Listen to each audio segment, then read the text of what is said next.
Bom dia, boa tarde, boa noite, Jakarta, One, Live, Portuguese, whatever, da Eclipse Foundation. Mais uma vez feliz em ver vocês por aqui. E vamos falar um pouco de persistência, né, Karina?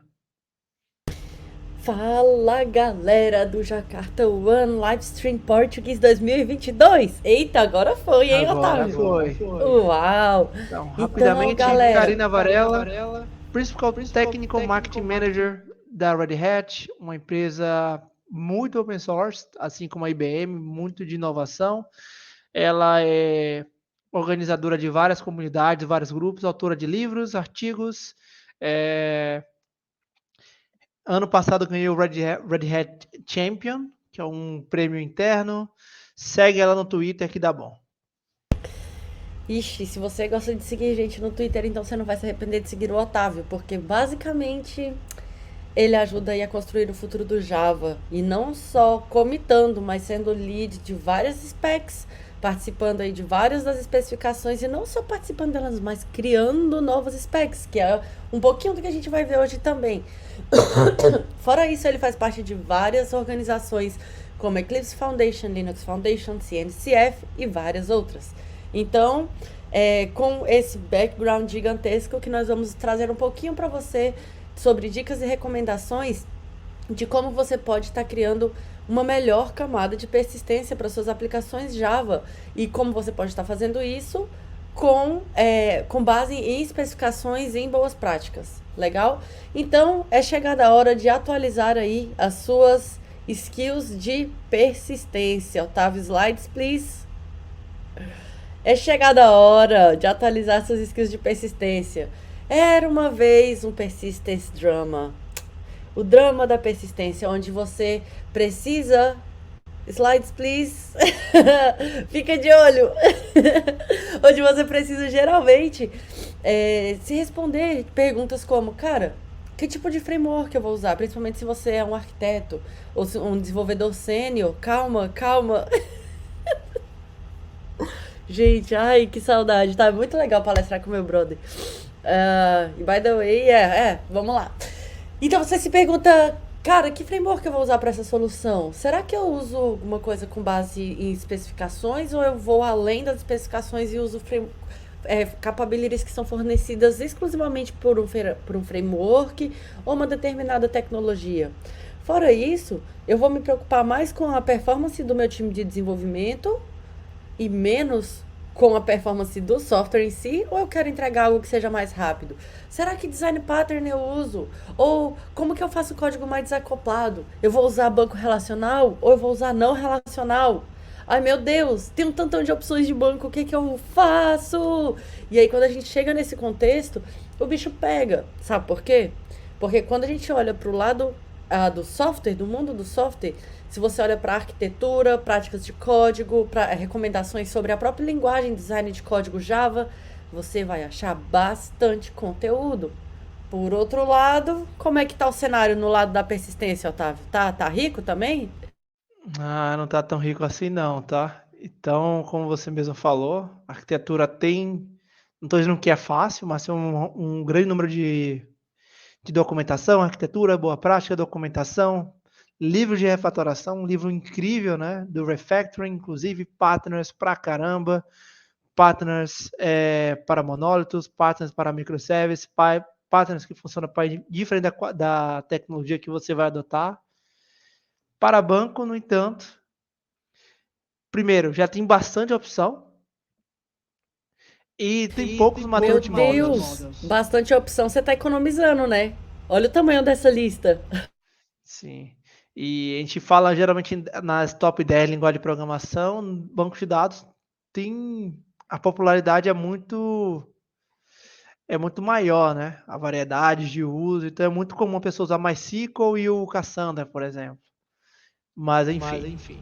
Não, e vai além, né? Porque no próprio banco de dados, se você olha, por exemplo, dentro do NoSQL, no próprio NoSQL existem diferentes opções ali. Então não é simplesmente você falar, vou usar NoSQL, tá? Mas qual tipo de banco NoSQL você vai usar? É Document Family? É Graph? É o quê? E aí você vai vendo que, cara, desdobra um outro mundo. Então, os paradigmas também mudam, influenciam aí nessa hora. E sabe por quê? Quando a gente está olhando para a aplicação, da perspectiva de um arquiteto, você vai ver que a definição da parte dos dados é meio que a primeira coisa que a gente faz. Em compensação, se a gente faz errado, o custo para mudar e corrigir depois vai ser altíssimo. E é uma coisa que também fica complexo de se manter em questão de manutenção evolutiva. Então, se você tem que adicionar, remover, alterar um tipo de dado ali, um tipo de coluna, um tipo de atributo, ou até mesmo adicionar uma nova tabela, mudar relacionamentos, porque o seu software naturalmente tem que evoluir, cara, é complicado, não é tão simples igual quando a gente fala de DevOps, onde você simplesmente pega a tua aplicação, joga no container, bota ali no pipeline e go. Nem todo mundo sabe como fazer isso da forma certa com o banco. Os dados de produção valem ouro, Otávio. Então, manter esses dados Isso é um é bem ponto, né? difícil, né? O outro argumento também é natural que a gente queira refatorar a aplicação da mesma forma que a gente queira refatorar o banco. Porque quando a gente começa um produto, a gente tem uma ideia. À medida que vai evoluindo, vai para outra ideia. O produto vai evoluindo. O grande ponto é que a gente desenha aplicações para ser stateless, para melhor escalabilidade, para melhor facilidade de refatoração, inclusive. Só que tem um problema: o estado fica em algum lugar. E esse estado fica no banco de dados.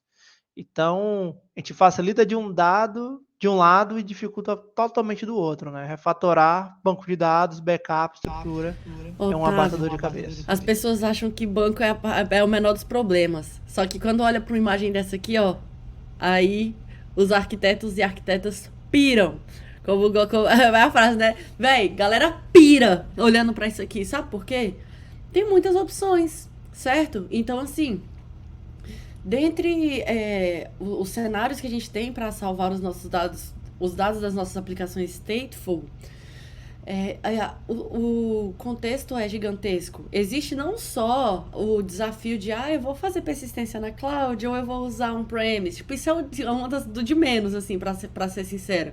Porque um dos grandes problemas, talvez você nem saiba ainda, e a gente vai contar pra você agora, é o seguinte: quando a gente trabalha com aplicações que tem um mapeamento, que são orientadas a objeto, assim como Java, a gente precisa, de alguma forma, mapear essas aplicações para a linguagem do banco. Então, se o seu banco ali que você escolheu é um banco, por exemplo, relacional, você tem que mapear suas classes para as tabelas.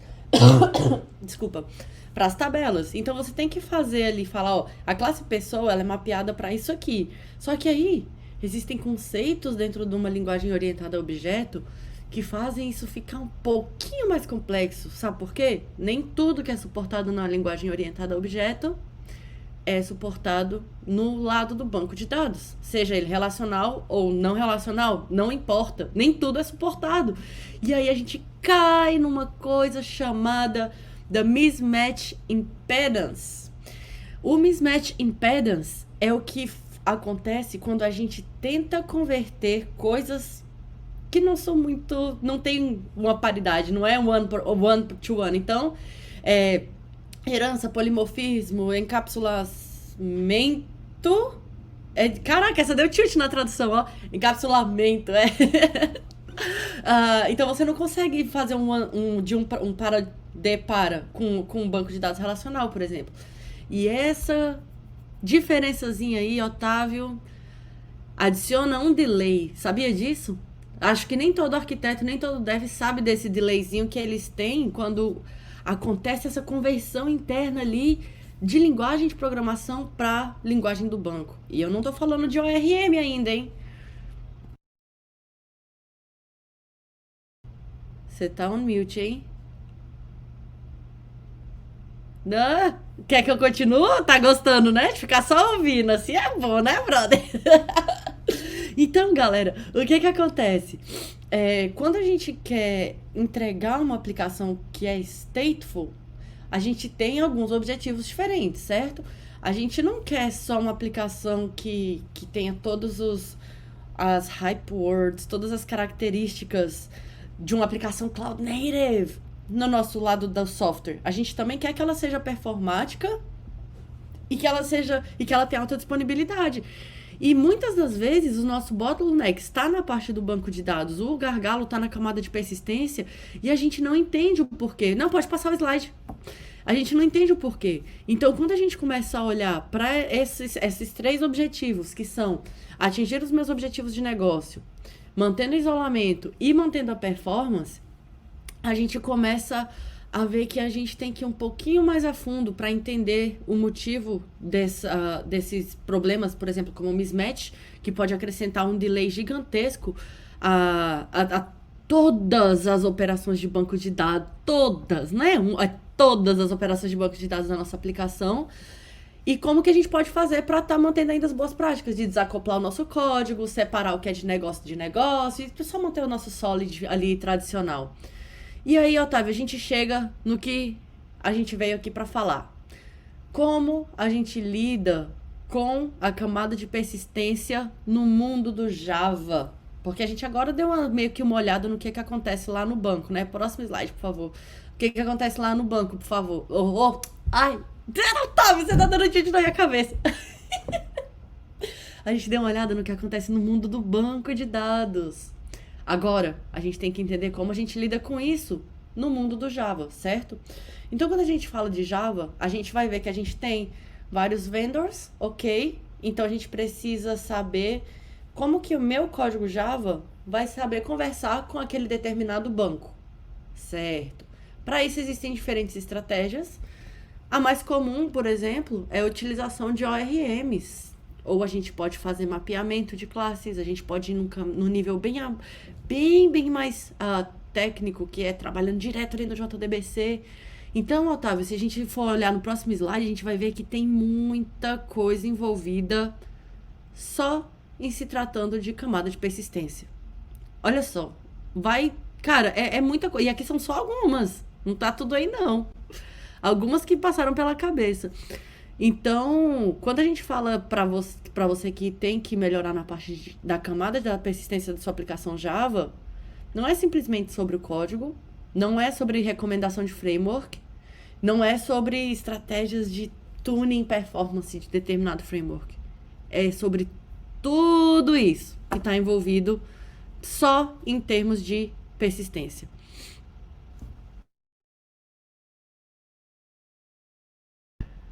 O pessoal não vai mais aguentar ouvir minha voz aqui, Otávio. Dá-lhe agora. Agora eu vou deixar você falar um pouquinho, vai. Tá, estão conseguindo me ouvir? Tá um baita barulho aqui. Ah, não, dá pra ouvir não, barulho não, só você. Nossa, vive noise canceling. E a velocidade de instalar um software rápido. Um ponto por Ubuntu. Então a gente tá falando muito de camadas aí, né? A gente fala de frameworks, todo esse tipo de coisa, etc, etc. E quando a gente escolhe uma abordagem framework, a gente pensa muito, né? Qual tipo de abordagem eu vou fazer? Eu quero uma próxima do banco de dados, eu quero uma próxima da minha aplicação, e o grande ponto é que toda escolha traz um grande trade-off. Então, indo para um lado do banco de dados... É tão grande que vira um grande trade-off. Otávio, mas, cara, então só para eu entender, aqui então a gente vai falar dos tipos de integração que a gente pode fazer, do código com o banco, né? Ok, beleza. Então o Drive, esse aqui a gente aprende desde a faculdade, né?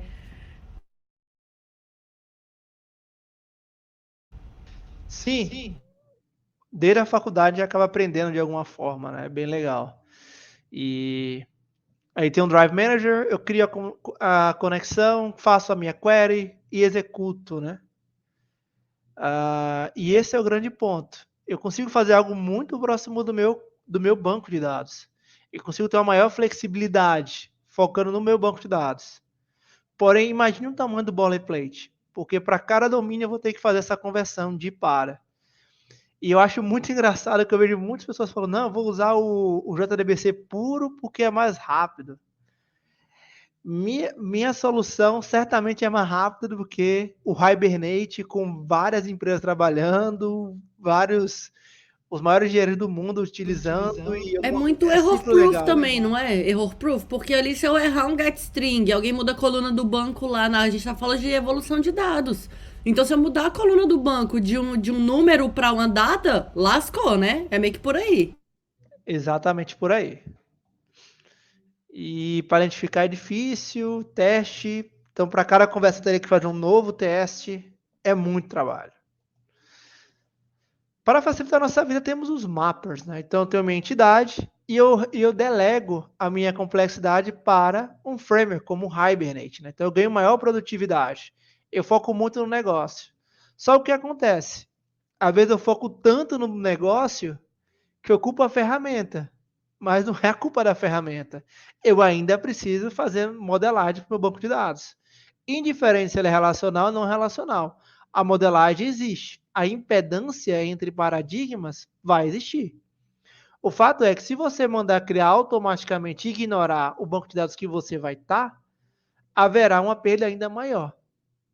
Porque cada banco de dados tem a sua boa prática. Principalmente no NoSQL, que ele leva em consideração, sobretudo, o contexto, porque eles são queries driven. Então, assim, ele vai fazer queries a partir do seu. A melhor modelagem é a partir das queries. Então, só toma esse cuidado. E veja que apesar do Otávio ter mencionado o Hibernate ele é baseado no JPA. Então, qualquer framework que seja a implementação do JPA, ele meio que se encaixa naquele mapper type ali que o Otávio comentou. E foi um alerta importante, né? Porque principalmente para aqueles que ainda estão meio que começando na carreira ou que estão meio sem tempo para poder fazer uma modelagem mais fina, mais ajustada ali, cara, anota tudo, auto-generate, pá, bota auto-create ali, ó, dali. Então, cuidado com isso aí para as aplicações que são onde você se preocupa de fato com a performance na camada de persistência. E esse Active Record, ele é bonitão, hein? Isso aí você lembra dos meus bons tempos de Ruby. Ah, quando existia, né? Mas, mas enfim, toda decisão tem um trade-off. A vantagem é que eu pego uma entidade e eu acoplo a minha entidade com o banco de dados. Então, repara que tem um person, no caso aqui é Quarkus que eu estou usando, mas poderia ser qualquer um. Poderia ser o Active4j, por exemplo. Eu dou um extend, então minha entidade fica amarrada via herança na minha entidade. A vantagem é que eu tenho a maior simplicidade de fazer a operação. As operações acontecem de maneira mais natural, então person list all. Só que a desvantagem é que, primeiro, pensando em Solid, a minha entidade é responsável tanto para o banco de dados quanto para o meu negócio em si. Então, para coisas pequenas, talvez, mas porém para coisas mais complexas, pode ficar difícil a manutenção. E um outro ponto é performance, né? Então, muitas implementações de Active Record trabalham de forma atômica. Então, uma operação, uma transação. E isso pode custar a performance, né? Então, imagine que eu vou alterar 3.000 bancos de dados. Então, eu vou fazer um commit 3.000 vezes. Não, eu quero 3.000 linhas na tabela, você quer dizer? Isso. Porque no caso do Quarkus, não. Eu consigo colocar uma anotação, abrir a transação e fechar a transação. A depender da implementação do Active Record, cada save que eu utilizo ali, né, o persist que eu utilizo, ele é atômico. Então, ele já faz um próprio commit dentro dele mesmo. É um autocontido. Então, tem só esse ponto de atenção. Dependendo do que você precisa, chora, filho. Isso aí é terrível. Muito obrigada, Sérgio, pela participação na sessão anterior, viu? Foi um prazer ter você aqui. Galera, e vocês que estão aí assistindo, manda um hello aí, manda um emoji com alguma coisa aí pra gente ver que vocês estão vivos, hein? Que a gente quer saber que vocês estão vivos também. Essa é a parte do online, né, Otávio? Que a gente tem que superar alguns desafios. Otávio, e sabe o que é interessante? A gente vê algumas coisas porque tem muita discussão do Active Record versus Repository. O repository, ele é um mais comum até, que é o que a gente já vem fazendo há mais tempo, principalmente no mundo Java. E o Active Record, ele acaba trazendo algumas coisas que a gente só se pega incomodado com elas quando a gente tenta praticar boas práticas de design de código. O Fernando tá vivo, isso. Deixa eu ver quem tá vivo. Calixto também. E aí, a gente só se pega incomodado com algumas coisas quando a gente tenta botar boas práticas de código. Então, você tenta fazer um encapsulamento, dependendo do framework, você não consegue, porque tem que botar tudo público nos teus atributos, se você quiser os benefícios que aquele framework tem para oferecer. Então, tem que abrir o olho para algumas coisas. E aí, no caso do repository, qual seria a vantagem então, Otávio? Você consegue maior isolamento. Pensando em tecnologia versus negócio, eu crio uma interface. No caso, os frameworks agora fazem isso de maneira automática para a gente, né? Mas eu crio uma interface que para o meu cliente difere. Repare que eu dou um repository e save. Eu não sei se essa informação, se meu data storage ou meu data target, ele é um banco de dados relacional, não relacional, um web service, um SOAP ou um arquivo. Cara, para mim pouco importa como cliente. Só quero recuperar as informações. Então isso garante a maior simplicidade no domínio. Só que isso, a depender de como eu faço, imagine, por exemplo, que eu tenho um repository Cassandra. Então, para o meu negócio é algo como isso, né? Uma lista. Só que para o Cassandra já é diferente, porque o Cassandra ele não necessariamente vai ter uma relação man-to-one. Então, eu vou ter que pegar esse meu negócio e converter para a modelagem do Cassandra. Otávio, só que aí, beleza. Isso aí a galera ali já até tão meio que batido já, conhece pra caramba isso aí, eu já pelo menos viu falar, né? E aí se a gente for olhar, pra você puder passar pro próximo slide, se liga, a maturidade do JPA é gigantesca. Essa é a especificação, meio que um pouquinho da história dela resumida em um slide. Você vai ver que além dela dar suporte a diversos design patterns, ser implementada aí por diversas tecnologias e suportada em diversas tecnologias, diversos vendors, ela tem muito tempo já que ela é usada, então ela é muito madura.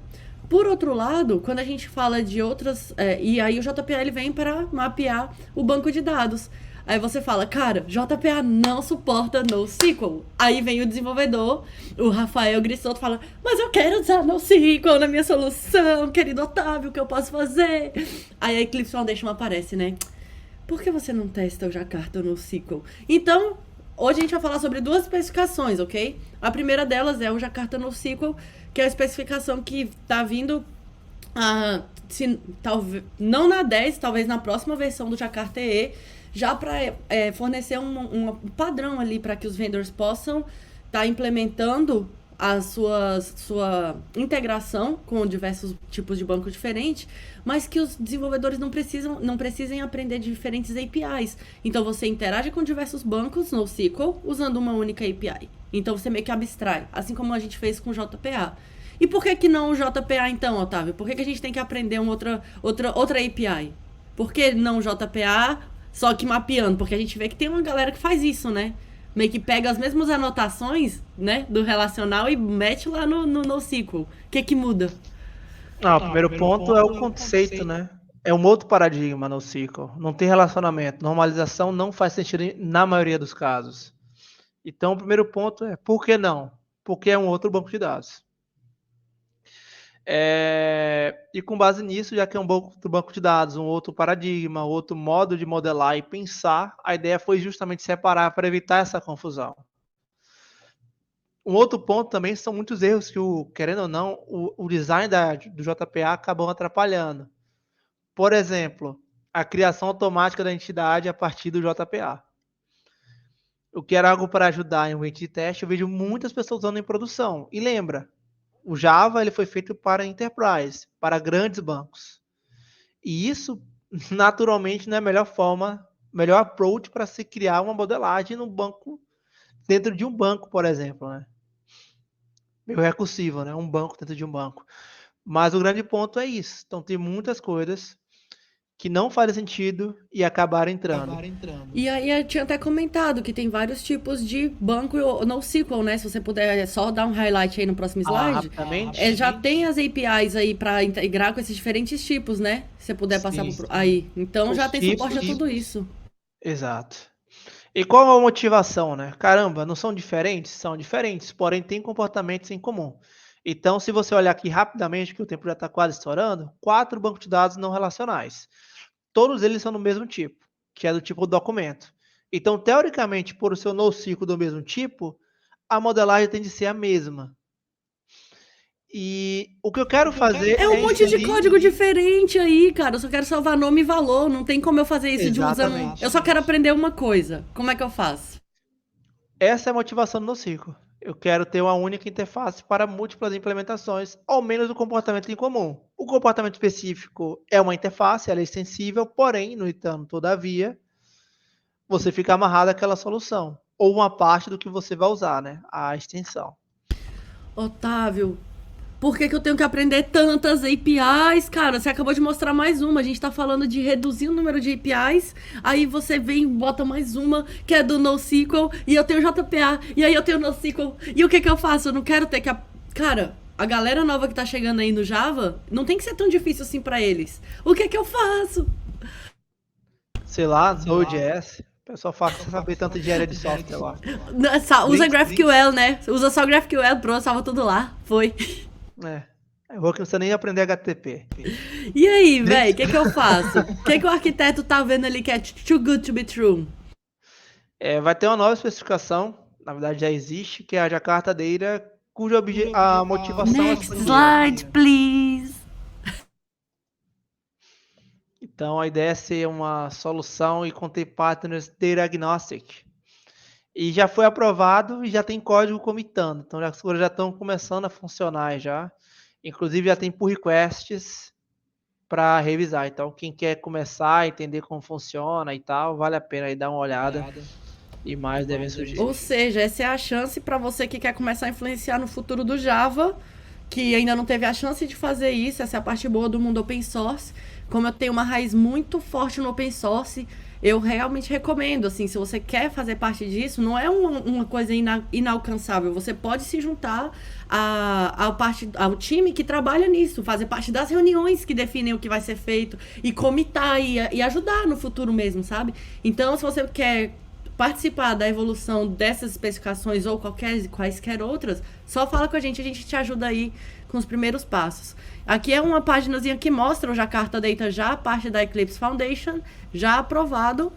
E aí ele dá suporte não só ao JPA e ao NoSQL, a integração com o JPA e NoSQL, mas também REST Clients, o que é bem interessante. Por fim, Otávio, Design Patterns também vai dar suporte, é isso mesmo?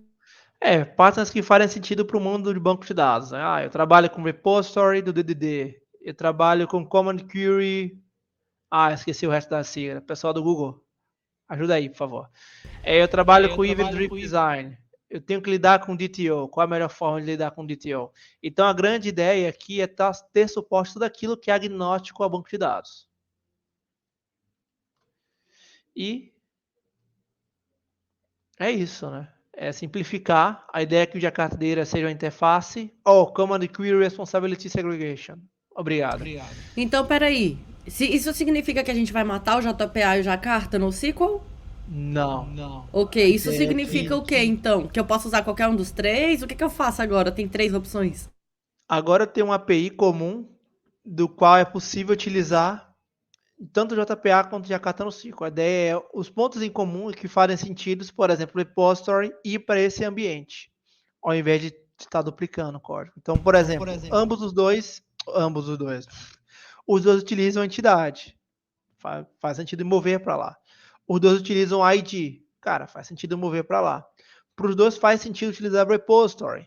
Faz sentido para lá. Para os dois faz sentido trabalhar com alguma forma de CQRS. Para os dois faz sentido, enfim. Vocês entenderam a ideia. E registre-se agora no Jakarta One de maneira recursiva. Não, pode deixar naquele slide lá, naquele de trás. Aí. Então, essa foi a nossa talk. A gente pretendia fazer uma talk inicialmente sobre o Jakarta E10, mas como a gente tá ainda, como ele tá batendo na porta, a gente prefere aguardar um pouquinho, depois a gente planeja alguma coisa com a comunidade do Soul Java, para dar uma talk sobre isso em português, se for o caso. E aí a gente quis trazer um pouquinho para você dessas novidades todas que estão por vir no Jakarta E10, ou no futuro do Jakarta EE, não no 10, mas já para os próximos, você já pode começar a esperar novidades ali. E essa abstração tá aí para ajudar não só os mais experientes, mas também os novatos, que vão precisar aprender menos coisa, se preocupar com menos problemas. E aí, galera, é o seguinte, a gente ainda tem mais evento aí pela frente. A seguir, nós temos quem? Deixa eu ver aqui. Paulo Simões. Paulo Simões, espera aí, Otávio, antes de você passar para a próxima janela, é o seguinte, galera, ó, a gente agora vai ter a última vendor track. Essa agora a gente vai ter o Paulo Simões, que ele vai falar pra gente sobre a Oracle. É uma talk de 15 minutos. E pra fechar o dia com chave de ouro, o grande, como diz o Otávio, grande Bruno Souza, que vai contar pra gente aí como que o Jacarté pode ajudar a gente a chegar no Staff Plus da vida. Então, Blógio, ele perguntou aqui sobre suporte à Amazon DocumentDB. Sendo bem sincero, eu não fui a fundo. Então, assim, é um document, se não me engano, ele tem a API do MongoDB. Então, faz todo o sentido do mundo. Só teria que ver como testar isso. No geral, os bancos de dados que nós usamos, um teste de... Porque qual a ideia do Jakarta NoSQL? Né? Você conhece bem, eu tenho a comunicação com a JDBC para NoSQL e tenho o mapeamento. A ideia é que na comunicação não tem jeito, eu tenho que fazer teste de integração. E no geral a gente está forçando muito a usar o teste container para essa integração. Eu ainda não olhei, sendo bem sincero, se tem como fazer integração do teste container com Amazon DocumentDB. Se tiver, a ponto de eu rodar lá e integrar com o se a Amazon não tiver feito isso, eu vou procurar quem é que tá lá na Amazon que faz um negócio que é da Amazon e não tem suporte a teste container, né? Eu confesso É que eu a não olhei. Amazon aí. Mas na época muitos bancos não tinham suporte. Sim, mas aí, sabe o que é legal também, Otávio? Se a pessoa que perguntou tem experiência nisso, ele é mais que bem-vindo também para contribuir. Então, chega junto, abre um issue lá e vamos discutindo na issue da própria especificação. Que é assim que a coisa vai andando, todo mundo junto. Estamos atrasados, vamos nessa.